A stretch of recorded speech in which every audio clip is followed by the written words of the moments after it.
Hello and welcome to another episode of the Try Mechanics podcast.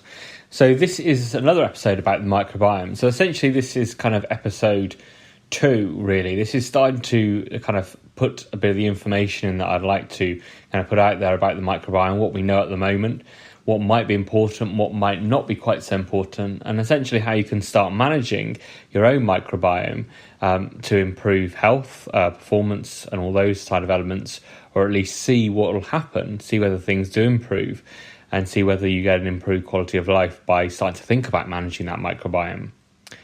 So this first kind of episode with the kind of details is really going to be all about why the microbiome is important. So the thing about the microbiome is we probably don't fully understand a lot of what's going on. This has been a kind of almost a new discovery. We've known about microbes for a relatively long period of time, but we've always kind of classified them into kind of good and bad. We've identified certain what we call pathogens that we believe are damaging to the human body. And we've essentially focused on those. We've focused on trying to eradicate them. We've never thought of our kind of microbiome as being essential to our life and essential to the what kind of happens in kind of disease states and kind of working back from that. And that's something that's becoming really popular now. So before, when we, in medicine, we were always learning about the microbiome just from a perspective of if you have this bacteria, this virus, then you have this infection and you need to treat it this way, as opposed to thinking about, well, why have we got that infection? Why is it just a case of simple food poisoning that was as a result of picking up a certain bacteria? So thinking about food poisoning, it's often thought that food poisoning is picking up a big load of a bacteria such as something like Salmonella or E. coli. And this is not quite strictly true because there's a little bit more to it than that. A lot of those bacteria are already present within the gut. So essentially food poisoning is often taking in a big load of those bacteria that essentially reinforce the numbers of those bacteria in the gut. And that's the key thing, is that by essentially adding soldiers to one side of the army, they can cause a massive shift over into the kind of, the basically giving those soldiers more firepower, and that can essentially push the argument more in their direction. Things that are going on in the gut. So things like E. coli is a good example. You can pick up, it might be different strains, but essentially they add to the E. coli that's already there, and then therefore you essentially get that fight, kind of give more soldiers to one side of the fight. So when we're thinking about microbes, we're not really necessarily thinking about ones we have to try and avoid like the plague. We are thinking more about how those microbes might unbalance the system that we've got going on. So why are our microbes important? So we know that we've done mice studies when we've used something called kind of germ-free or something called germ-free mice, who are mice that are bred with essentially without a microbiome, kept very sterile, that their body weight goes down. So we've often looked at that and thought, well, maybe that's a good thing. Maybe it's our bacteria are making us fat. Or actually those mice, their body weight's going down, they become very sick and they die. Because actually it's very hard to live without your microbiome, because eventually certain vitamins and various other processes in the body stop to function. They also have risk of, they're kept in very sterile environments. And that's not representative of what a human lives like. And we know now that the microbiome are critically important for things like immune cell signaling. So in terms of fighting off other infections or helping us coordinate things. So that's why they're so important. They provide us not only with nutrition by helping us break down our food, but they also provide us, where they form functional part of that kind of immune system. They also, within the gut, that's essentially the second brain, so there's huge amounts of neurons in the gut. They'll help us produce transmitters such as serotonin and melatonin, and the essentially balancing out our hormones. The thing to remember when it comes to the microbiome is that we are not us plus our microbiome. We have grown with them.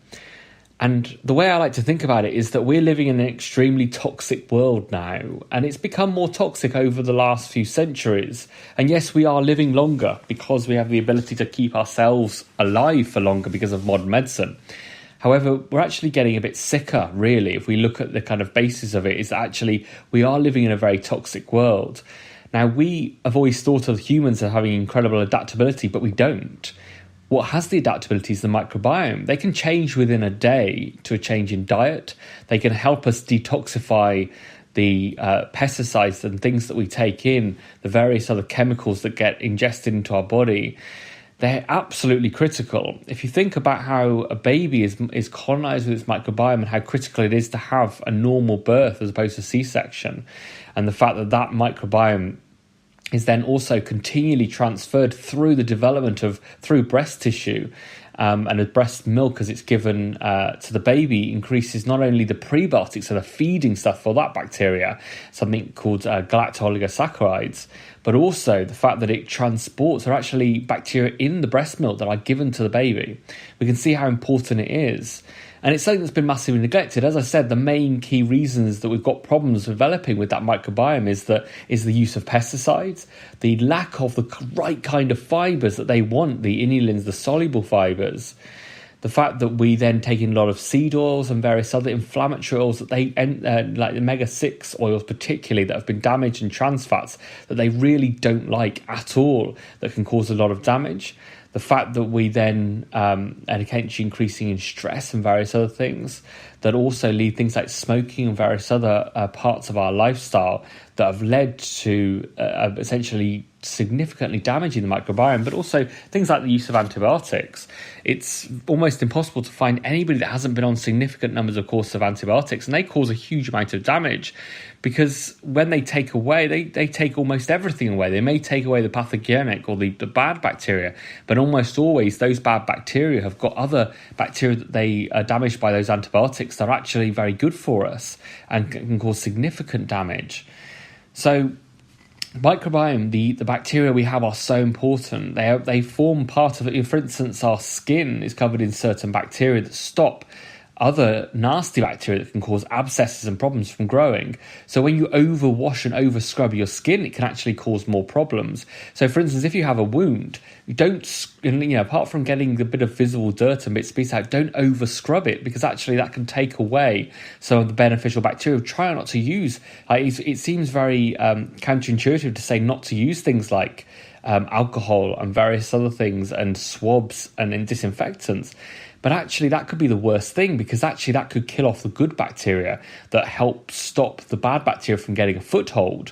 So basically using a little bit of water to get away the kind of rough material and various other things that might be stuck in them. And apart from that, try and leave it to dry. Try and leave it to allow the good bacteria to do their job. And that's the same goes with lots of things. Our mouth, our nose, and we actually, we have so many bacteria in there that stop us getting things like cavities.